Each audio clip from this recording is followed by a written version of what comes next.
So in one of the online coalitioning groups that I utilize as training for the revolution to stay outside of my Seattle bubble and maintain connected to the greater liberation cause for the collective, like throughout the globe, something really important was said. This is Reverend Brianna Lynn's Earth Temple Mystery School.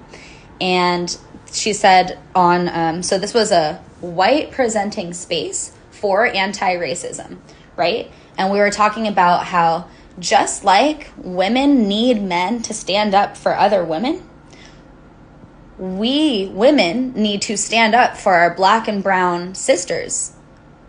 Just like we need men in the feminist movement, we also need white women in the people of color movement.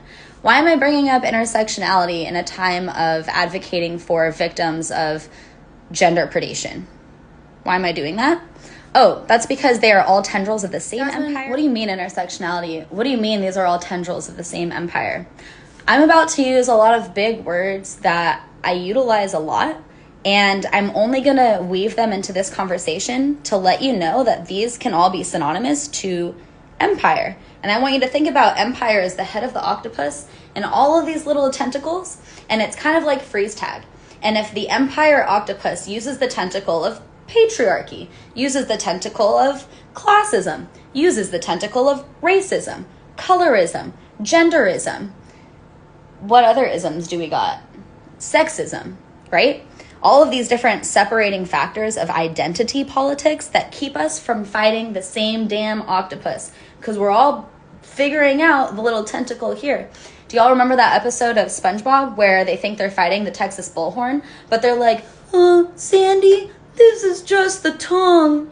And so if we actually get the bull, so I bring up the names of the other tentacles of the octopus to remind us that we are stronger when we all stop fighting one tentacle and we all unite in our sameness, in our commonality, so that we can start to shift the octopus itself versus like filing its nails. Okay? And so when I say that we need to show up for our Black and brown sisters the same way that we need our brothers to show up for us as sisters, as women, as life, right?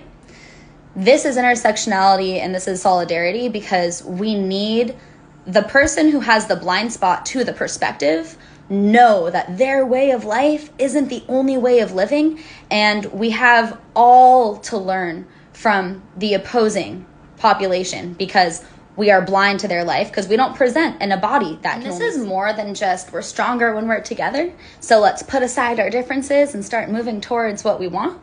No, this is like the only way that we can move forward as a society is if I recognize the racist within myself, is if I recognize the predator within myself, is to recognize the whiteness within myself, is to recognize all of the power dynamic, all of the identities that I hold at the upper hand of in power dynamics, right? So there's in gender, there is heterosexual, male presenting.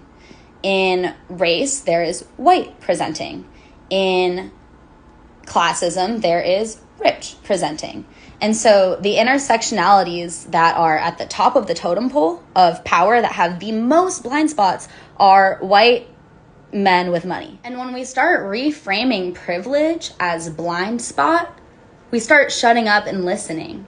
And when we look around and realize that in this moment of society, white men with money in social power have the most blind spots, I want you to look at our spiritual community or whatever community you're in, wherever you're listening to this, or even just the people in power in any format, a principle, government.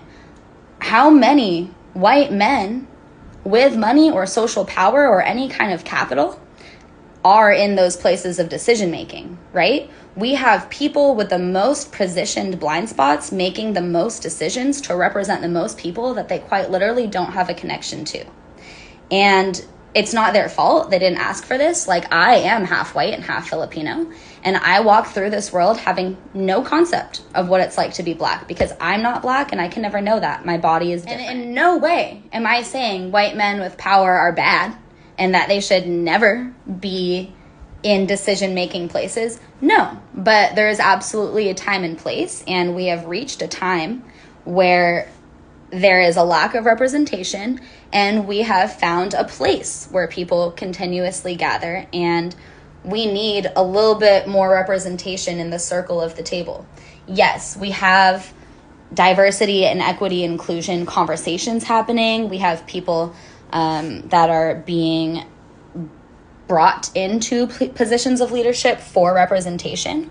But when we have people that are part of the community not understanding the unseparateness between privilege and blind spot, it's very easy to forget about the importance of all of this, or to see past and minimize what is happening. So last little piece that I'll say, the definition of trauma, and we have a lot of collective trauma in the shadow of our collective psyche right now. And what is in our collective shadow, right? Because I know all y'all conscious people know that when we have an overgrowth in the shadow, it starts oozing out into behavior and thought patterns. And we're seeing a collective shadow of, I think we saw it online somewhere, but like a male erotic desire. We're seeing a shadow of that, and that has been distorted in the masculine relation to the feminine objectification for a really long time, right? And there's been a shadow of the feminine being bad and embarrassing and like in the masculine, and that's all bleeding out in things. Well, when we think about trauma being the unexpressed rage of the previous generation, when we think about how many generations this has been occurring for hundreds and hundreds and thousands of years. And I know that it is not lost upon you that we have just officially astrologically entered the age of Aquarius. The way that we've been doing things for thousands of years no longer fits the frequency of our body's capacity to hold emotions and to store thoughts. So we are different beings, and the previous is not going to serve. But in order to be different, we need to express the rage that's been amplified in the past generations. So women have been having rage circles. But what we're not going to do is police that rage. What we're not going to do is tell victims of oppression how they're allowed to express the feelings of rage relating to their oppression, because that is healing. What we are not going to do is victim shame, blame, or minimize anyone's experience. What we are not going to do is unacknowledge our spaces of privilege, and what we're not going to do is forget the blind spots that we hold and listen and learn from our Black and brown Indigenous. We all have a place at the table, but because we were born into this earth with different presenting bodies that have been tied to different playing fields of what positions of power we get to move through this world with, regardless of how that played into your lived experience or not, there are different playing fields that we're walking into, and we're all going to be at the table in a circle represented, but we're going to be cautious of our airtime, because some of us have had the microphone a little bit longer before we got to that table. And at this table, this is a table of equity. This is a table of inclusion. This is a table of witnessing and echoing and building together. This is the village co-weaving consciously. Aho.